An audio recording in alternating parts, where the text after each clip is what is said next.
célébrer en effet l'œuvre dont nous avons parlé pendant la semaine. Mes frères, si c'est possible, d'être complètement ici. S'il vous plaît.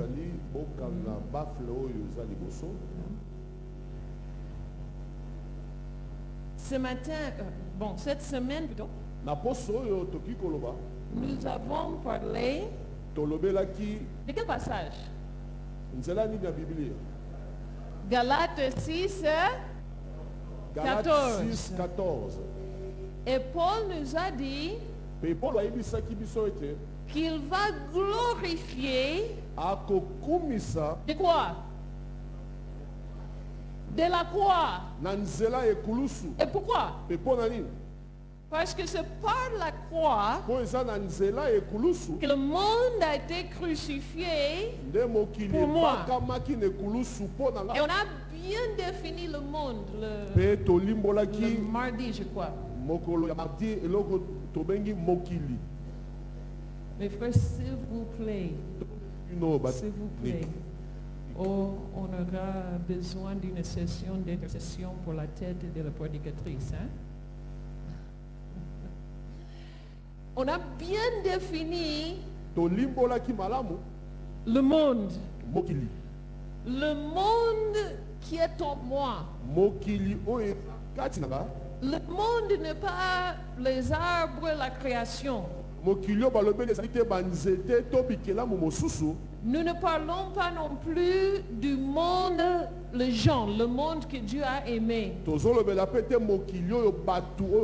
parlons du monde qui est en inimitié contre Dieu. Et là, on a parlé de la convoitise.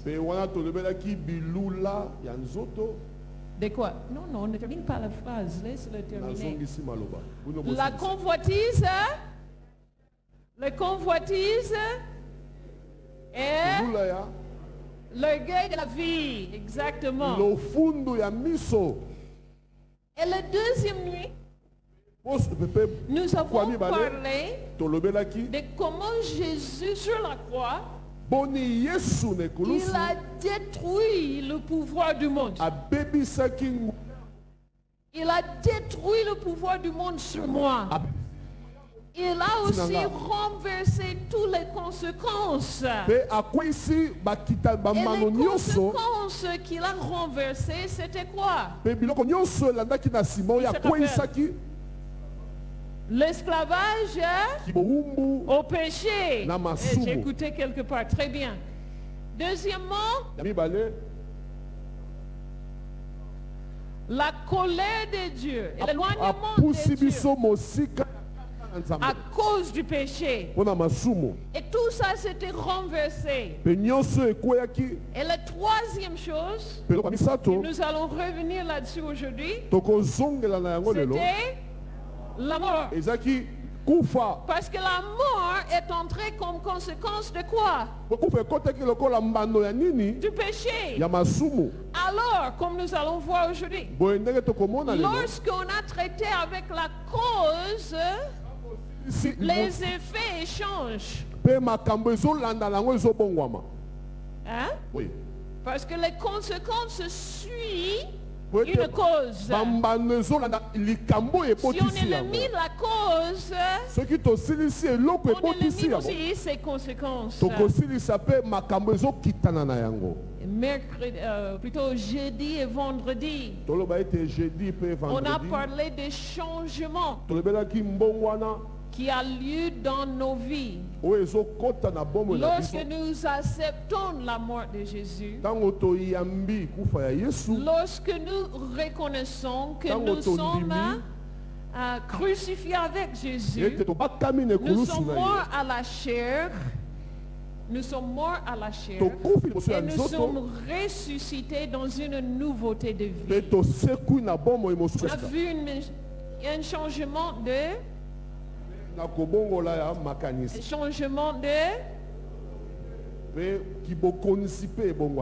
changement des habitudes. Très bien, je vois, il y a des bons étudiants ici. Hein? Et par conséquent, il y a aussi un changement de destinée. Je ne suis plus un enfant de la colère.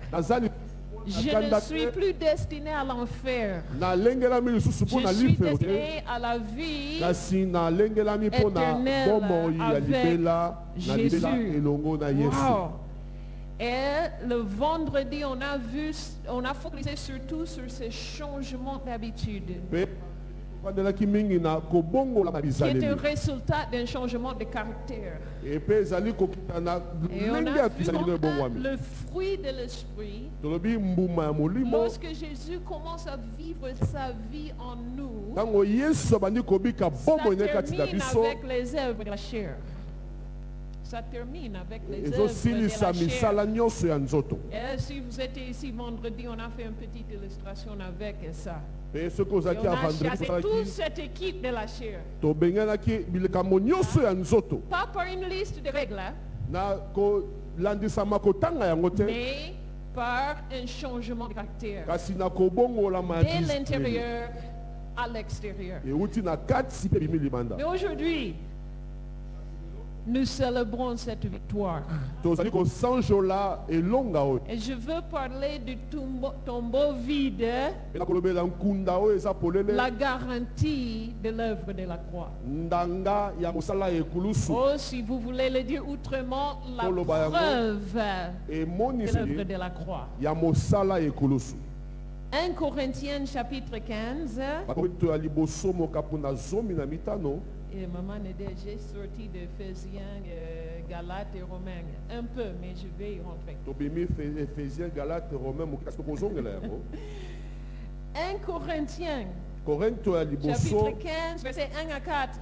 Chapitre 15, verset 1 à verset 4. Paul dit à l'église de Corinthe, je vous rappelle, frères, l'évangile, les bonnes nouvelles, effectivement, que je vous ai annoncé, que vous avez reçu, dans lequel vous avez persévéré, et par laquelle vous êtes sauvés,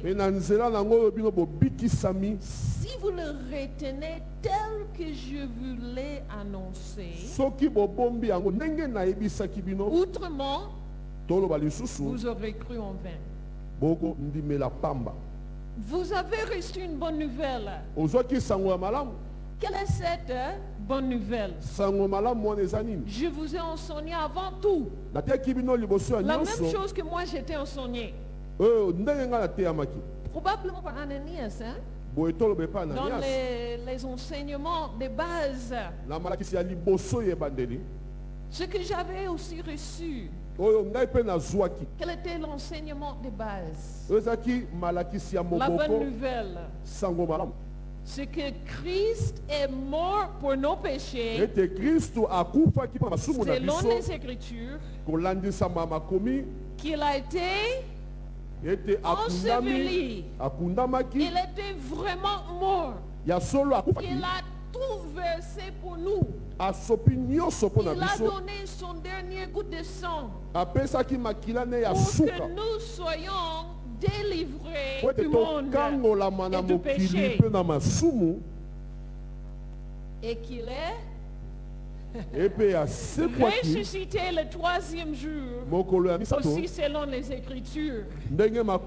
Si vous étiez ici le 2 mercredi avant le séminaire, nous avons parlé de selon les Écritures. Même dans l'Ancien Testament, l'espérance de l'humanité, c'était la mort et la résurrection de Jésus.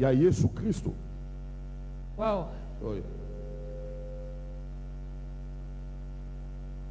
Qu'est-ce que le tombeau vide nous garantit? J'ai dit que le tombeau vide, c'est la garantie de l'œuvre de la croix. Il nous garantit, il nous confirme l'efficacité de la croix. Le péché et ses conséquences ont été détruits, vaincus, finis. Mes frères, on a parlé de ça un peu le mardi. Mais quand nous ajoutons quoi que ce soit à l'œuvre de la croix pour être délivré du péché, nous disons que l'œuvre de la croix n'était pas suffisante. Si Jésus était encore dans le tombeau, nous pouvons dire ok, lui il est mort. Il y a plusieurs soi-disant églises qui disent ça. Que Jésus a fait quelque chose sur la croix. Mais il faut que tel prophète ou autre achève son œuvre. Le tombeau vide témoigne que l'œuvre de la croix était finale et complète. Il ne faut rien ajouter. J'ai reçu un appel même, je crois que c'était hier, au vendredi soir peut-être. L'un de mes étudiants me disait, j'ai quelqu'un ici qui il est vraiment, il prie beaucoup, il est toujours à l'église, il est chrétien. Mais il est encore lié aux des graves péchés. Il est lié aux graves péchés. Des choses que moi-même je ne peux pas m'imaginer de faire. Et j'ai dit alors, il n'est pas chrétien. Oh, comment vous pouvez dire ça, maman? Il n'est pas chrétien. Parce que l'œuvre de la croix me délivre du pouvoir du péché. Si je suis en Christ, je suis nouvelle créature. Oh, monsieur, oh, je dois jeûner. Non, il faut repentir. Il faut accepter l'œuvre de la croix. Il faut se reposer dans la grâce de Jésus. Il fallait vivre différemment. Parce que le tombeau vide m'assure, me garantit que l'œuvre c'était fini. Alors, si l'œuvre de la croix c'était vraiment finale, la mort n'a plus de sens. Parce que la mort, c'est le salaire de quoi? Du péché.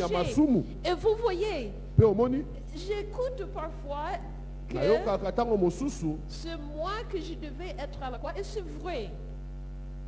C'est moi que je devais être sur la croix. Et c'est vrai, à un certain niveau. Parce que c'est moi qui le méritais. Mais mes frères, même ma mort ne pouvait pas faire la même chose que la mort de Jésus. Parce que si je meurs, je meurs pour mes propres péchés. Et la mort a le pouvoir encore sur moi. Et voilà pourquoi ceux qui n'acceptent pas l'œuvre de Jésus, ils seront encore assujettis à la deuxième mort. Mais quand une personne innocente prend la place d'un coupable et il meurt dans sa place, la même mort perdra son droit d'être. Je ne sais pas si vous suivez l'argument un peu. Jésus n'était pas mort pour ses péchés. Il est mort pour mes péchés. Et la mort n'avait pas de pouvoir sur lui. Lui-même, il s'est donné. Ce n'était pas la mort qui s'emparait de lui. Et alors, quand l'œuvre s'était finie, obligatoirement, il devait ressusciter. Acte chapitre 2, verset 4. Notre frère a cité ça ce matin. Ça c'est dans le message de Pierre, le jour de Pentecôte. 24. Verset 24. Dieu l'a ressuscité. en le délivrant des liens de la mort. Parce qu'il n'était pas possible qu'il fût retenu par elle. N'était pas possible. Pourquoi? N'était pas la mort qui a tué Jésus. C'est Jésus qui a donné sa vie en rançon pour moi. Romains 6, 9 à 10. Romains 6, 9 à 10. Romains 6. Romains chapitre 6. 9 à 10. 9 à 10. Sachant que Christ ressuscité des morts ne meurt plus. La mort n'a plus de pouvoir sur lui.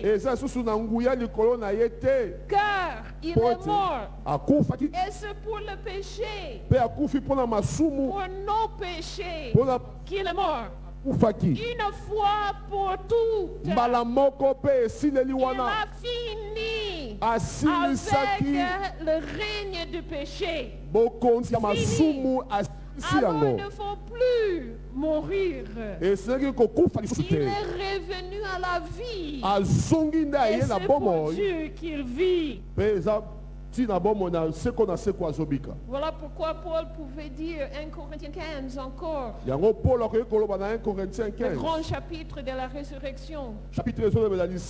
Aussi nous avons écouté cité déjà ce matin verset 14. Et si Jésus n'est pas ressuscité, notre prédication est donc vaine. Et votre foi aussi est vaine. Verset 17. Et si Christ n'est pas ressuscité, répète, votre foi est vaine. Vous êtes dans la même chose que toutes les autres religions du monde. Qui suit un leader, qui peut-être avait de bons enseignements, très moraux, très élevés, mais ils sont morts. Mais Jésus n'est pas venu comme un grand enseignant. Il avait plusieurs bons enseignants.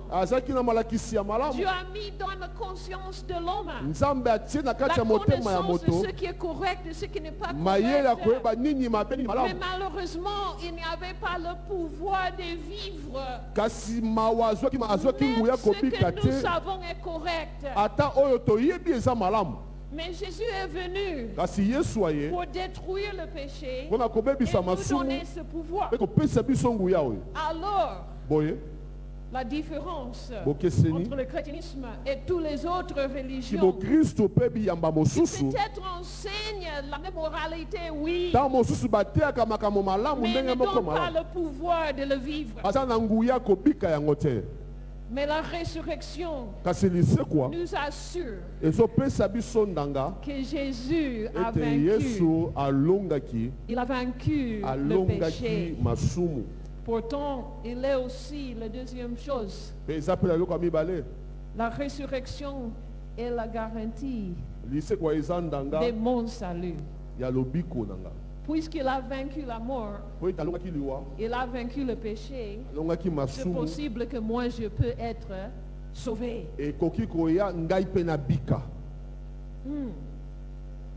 Romains 4. Paul il donne une longue discours que nous n'allons pas tout lire. D'Abraham. Et comment Abraham était justifié par la foi. Pour Abraham, c'est une foi future. Abraham même qu'Abraham n'était pas sauvé par la loi. Parce que la loi s'était donnée 500 ans après. Il n'était pas sauvé par la circoncision. Parce qu'il était circoncis après que Dieu lui a appelé juste. Alors, Abraham était sauvé comment? Et Paul dit, c'était par la foi. C'était pas la foi. Il a cru. Et Dieu l'a compté pour lui comme la justice. Mais maintenant, verset 24-25, verset 24 et 25, il dit, cette histoire n'était pas seulement pour Abraham. C'est encore à cause de nous que cela, cette justice sera imputée. La justice sera imputée.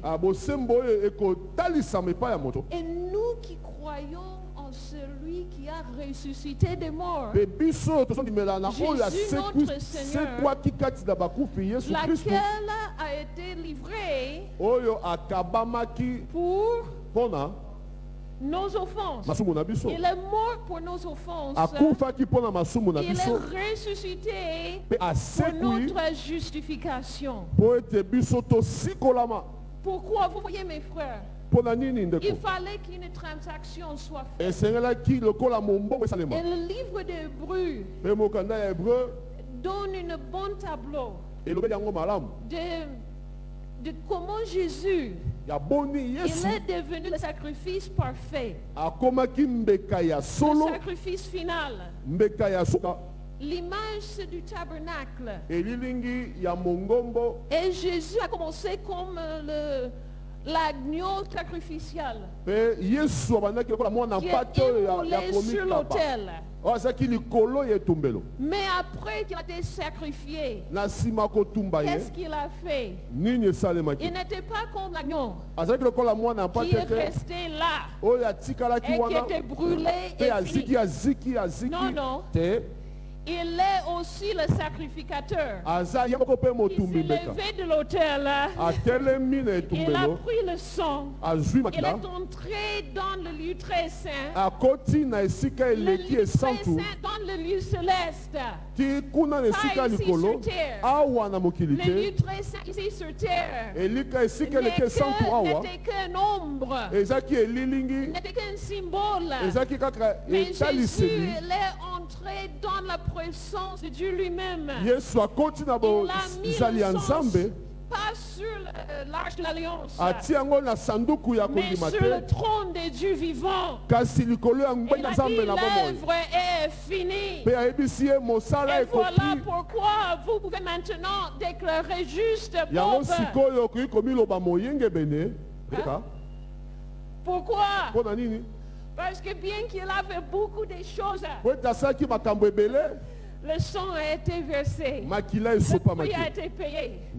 Et moi, je vis pour témoigner de ça. Il est notre témoin devant le trône de la justice de Dieu.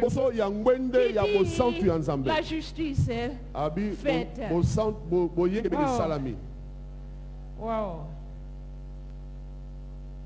Et vous savez, la résurrection aussi ne m'assure pas seulement que je suis sauvé, mais ça m'assure de la présence de Jésus continuellement dans ma vie. Parce que je ne sers pas un sauveur mort. Je sers un sauveur vivant. Acte chapitre 2, verset 33. Acte 2, 33. Les apôtres aimaient beaucoup prêcher de l'exaltation de Jésus. Il parlait de sa mort et sa résurrection.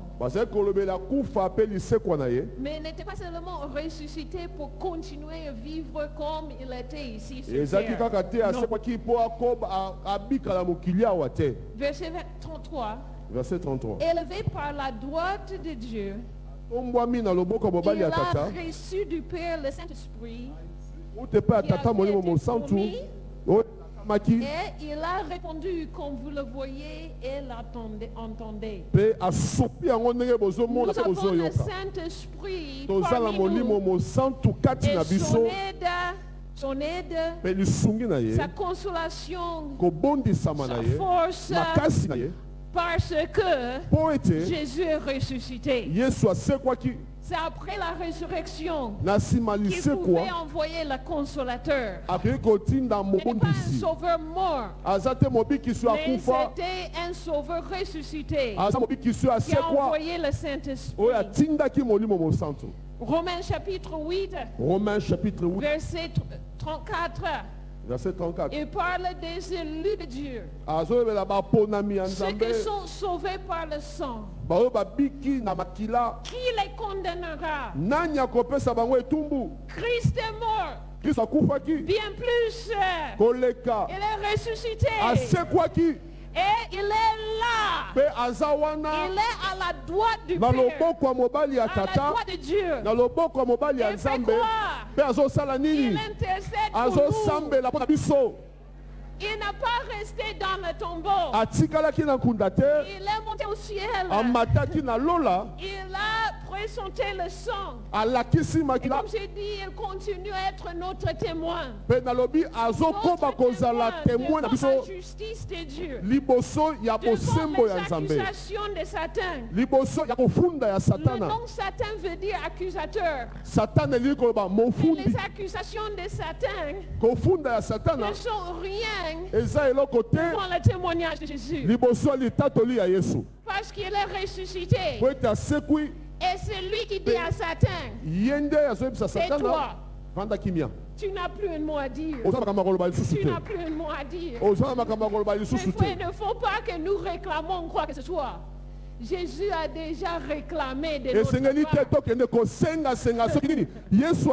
Il a déjà réclamé notre justice et notre position devant Dieu. Il intercède pour nous. Il témoigne de notre part. Wow. Hébreux chapitre 7. Verset 25 dit la même chose. C'est aussi pour cela, par sa mort et sa résurrection, qu'il peut sauver parfaitement. Pas partiellement. Il peut sauver parfaitement. Ceux qui s'approchent de Dieu par lui. Et vous voyez, s'il est mort, nous ne pouvons pas approcher Dieu par lui. Logiquement, hein? Ouais. S'il est mort, il ne peut rien dire devant le Père. Mais puisqu'il est vivant, je peux venir devant lui et dire Jésus, j'ai besoin de ton aide aujourd'hui. Pour tout ce processus qu'on a parlé, je crois, le mardi. De dire Seigneur, aujourd'hui, j'ai besoin de crucifier encore la chair. J'ai besoin de me soumettre encore à toi. Et puisqu'il est vivant, il est capable de m'aider. Étant toujours vivant pour intercéder en leur faveur. Puisqu'il vit, nous l'avons chanté, je n'ai rien à craindre. Puisqu'il vit, quoi? Mais les ennemis sont assurés. Je sais qu'il ne mourra plus. Et aujourd'hui et demain, il sera là pour intercéder en mon faveur. Wow. La quatrième chose, elle est la garantie, la résurrection est la garantie de la victoire finale de Jésus et de notre résurrection physique. Il est la garantie de la victoire finale de Jésus. Vous savez, Jésus a gagné la victoire sur la croix.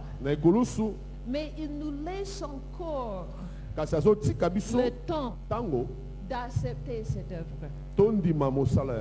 Voilà pourquoi il n'est pas encore venu. Un Pierre explique que c'est sa chapitre 3. Chapitre 3. C'est sa patience qui lui retient. Ne pas sa manque de pouvoir. Il a déjà vaincu Satan. Il a déjà vaincu la mort. Mais il attend que nous, les humains, sa création, que nous répondons à l'œuvre de la croix, que nous répondons à son amour. Mais un jour, il va dire, c'est fini. C'est fini. 1 Corinthiens chapitre 6 verset 14. 1 Corinthiens 6. Et Dieu, qui est Dieu, qui a ressuscité le Seigneur, nous ressuscitera aussi par sa puissance. 1 Corinthiens 15, 20. 1 Corinthiens 15, 20. Mais maintenant, Christ est ressuscité des morts.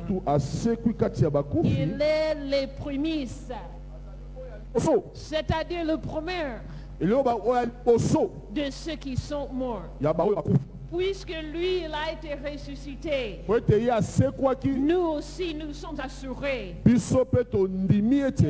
la mort physique ne pourra pas nous retenir. Mais nous aussi, nous serons ressuscités.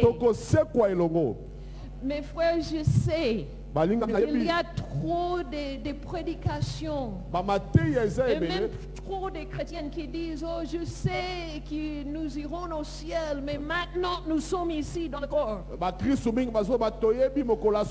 laissez-moi vous dire, mes frères, cette garantie de la résurrection, de la vie avec Jésus pour toujours, nous donne la force et l'encouragement, même ici dans les moments les plus obscurs, dans les moments les plus difficiles, au milieu des maladies les plus dures, les plus douloureuses.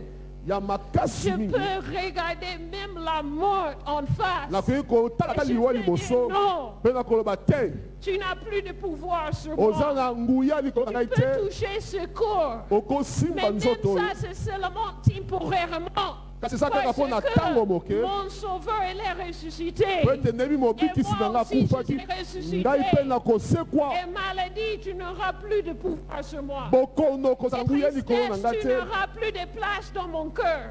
Et les difficultés, il n'y aura plus de lieu dans ma vie.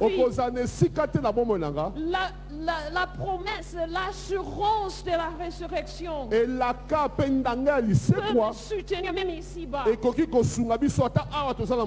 livre de 2 Corinthiens, Paul a écrit dans des moments très compliqués dans son ministère. Si vous êtes trop affectionné à la doctrine de la prospérité physique des enfants de Dieu ici sur terre, lisez bien 2 Corinthiens. Parce que Paul, il parle de comment nous sommes mis au mort chaque jour. Pas littéralement, mais il était en face des menaces de la mort, des persécutions, des fouets, des emprisonnements à cause de la cause de Christ.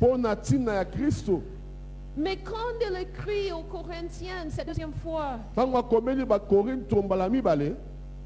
chapitre 4, regarde ce qu'il dit. 2 Corinthiens chapitre 4. L'apôtre qui est au milieu d'un moment de persécution sévère. 2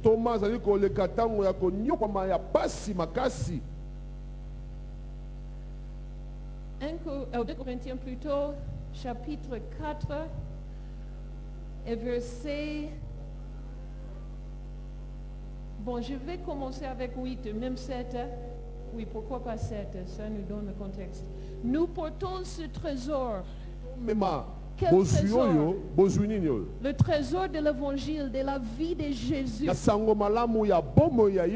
Tout que Jésus nous a donné, nous portons dans des vases de terre. C'est une métaphore pour le corps. Afin que cette grande puissance, la grande puissance de l'évangile, soit attribuée à Dieu et non pas à nous. Nous sommes pressés, menacés de toute manière, mais non réduits à l'extrémité. Nous sommes dans la détresse.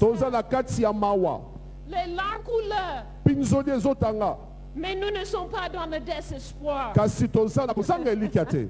Nous sommes persécutés, c'est vrai. Mon corps souffre. Mais nous ne sommes pas abandonnés. Pourquoi? Parce que notre Sauveur est vivant. Nous ne sommes pas abandonnés. Nous sommes abattus. Mais nous ne sommes pas perdus. Les larmes peuvent couler sur le visage, mais le cœur a une espérance qui va au-delà de toutes les souffrances, qui va au-delà de toutes les difficultés, qui va au-delà de la mort elle-même. C'est pourtant, bon, je veux sauter à verset 11, car nous qui vivons, nous sommes sans cesse livrés à la mort à cause de Jésus. Nous souffrons afin que la vie de Jésus soit aussi manifestée dans notre chair mortale. Ainsi la mort agit en nous. C'est blague un peu avec les Corinthiens. Et la vie agit en vous. Vous que vous êtes à l'aise à Corinthe là. Ah, c'est bien. Mais nous les apôtres, nous souffrons. Ça, c'est notre message, pas pour le moment. Et comme nous avons le même esprit de foi qui est exprimé dans cette parole de l'Écriture, j'ai cru. C'est pourquoi j'ai parlé. La bonne nouvelle que je vous ai prêchée, c'est pas seulement quelque chose que j'étais enseigné, je dois le répéter. C'est quelque chose que j'ai expérimenté. Au fond du cœur, j'ai cru. Si tu crois ou tu dis que je crois en Jésus, seulement les choses marchent un peu bien. Cela n'est pas la foi. Mais Paul dit, j'ai cru. J'ai cru à un niveau que je vais continuer à parler. Même quand la persécution arrive, même quand l'opposition arrive, j'ai cru. Et voilà pourquoi je parle. Nous aussi, nous croyons. Et c'est pour cela que nous parlons. Qu'est-ce que nous parlons? Sachant que c'est lui qui a ressuscité le Seigneur Jésus, nous ressuscitera aussi avec lui et nous fera paraître avec vous en sa présence. C'est ça, mon espérance, mon espoir. Je sais, quoi que ce soit les persécutions, quoi que ce soit les sacrifices à cause de l'évangile ici, l'espérance qui va au-delà de tout ça. Alors avec Paul, je peux crier. Et j'aime ce passage. Il ne faut jamais manquer un Pâques sans lire ce passage. 1 Corinthiens chapitre 15. 1 Corinthiens chapitre 15. Ah. Verset, allez, tout le monde, cherchez ces références. Je vous attends. Si vous n'avez pas souligné ça dans votre Bible, soulignez-le maintenant. Si c'est l'Android, mettre le couleur là. Un jaune très éclatant.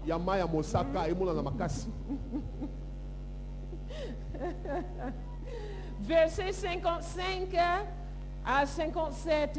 55 à 57. Chapitre 15. Chapitre 15. Et vers la fin du chapitre. Ah, c'est bien, j'aime écouter les pages là. 1 Corinthiens 15, 55. Ô mort! Oh Koufa! Où est? Wapi elonga na yo? Ô mort! Oh Koufa! Où est? Wapi tonga na yo? Ton aiguillon. L'aiguillon se croit. C'est ça qu'on utilise pour injecter quelque chose, n'est-ce pas? L'aiguillon de la mort, c'est le péché. On a parlé de ça. C'est le péché qui nous a injecté avec la mort. Mais Jésus a vaincu le péché. Les péchés ont été cloués à la croix. Avec lui. Alors il n'y a plus d'aiguillon pour injecter la mort. Et la puissance du péché, c'est la loi. La loi. Mais grâce soit rendue à Dieu qui nous donne la victoire par notre Seigneur Jésus-Christ. Oh, ta victoire. Oh, liwa wapi makasi na yo. Heureusement, mes frères, c'est un bon moment que je n'ai pas écouté ici les modérateurs qui disent oh Dieu nous a fait grâce. Nous sommes en vie. Nous ne sommes pas comme ceux qui sont morts cette semaine. Nous ne sommes pas à l'hôpital. Mes frères modérateurs, que ça ne soit jamais de votre bouche. Parce que l'amour de Jésus a vaincu même la maladie et même la mort. Et même si ce cadavre se trouve dans la morgue, je ne suis pas mort. Parce que la mort a perdu son pouvoir sur moi. Même si je suis dans le cercueil, je suis plus béni que toi, tu continues à venir ici en vie. Parce que moi, je serai devant la présence de celui qui m'a aimé. De celui qui est mort pour moi. Oh mort, où est ta victoire? Où est ton aiguillon? Le péché a été vaincu. Et la mort a été finie. Lèvons ensemble, commençons à remercier le Seigneur. Lèvons-nous et dis Seigneur, merci. Merci, merci, merci. Pour la victoire de la croix, confirmée par ta résurrection. Merci Seigneur, que tu n'es pas dans le tombeau, mais tu es vivant et tu vis pour toujours pour intercéder pour moi. Merci Seigneur, merci Seigneur, alléluia.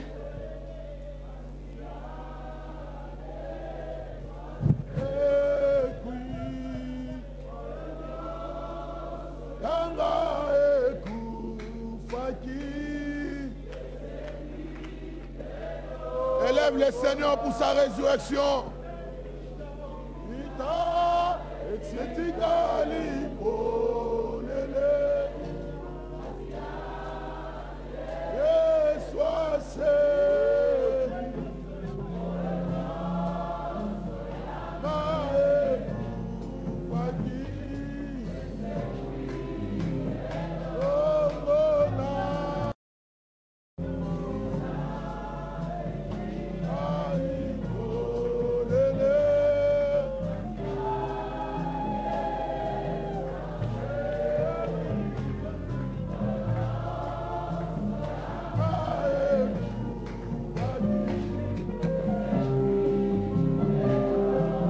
Bénis le Seigneur pour sa résurrection.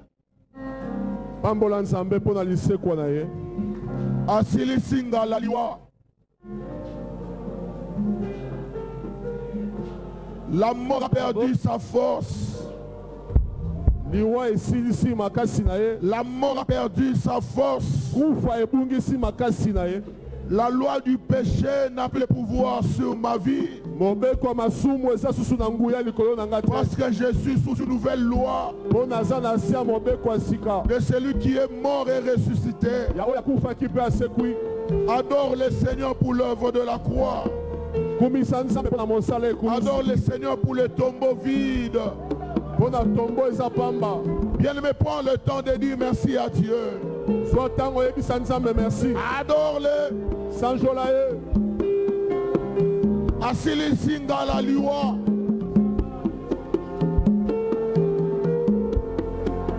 Le même esprit qui a ressuscité Jésus d'entre les morts nous ressuscitera aussi. Il a dit à Marc, je suis la résurrection et la vie. Je suis la résurrection et la vie.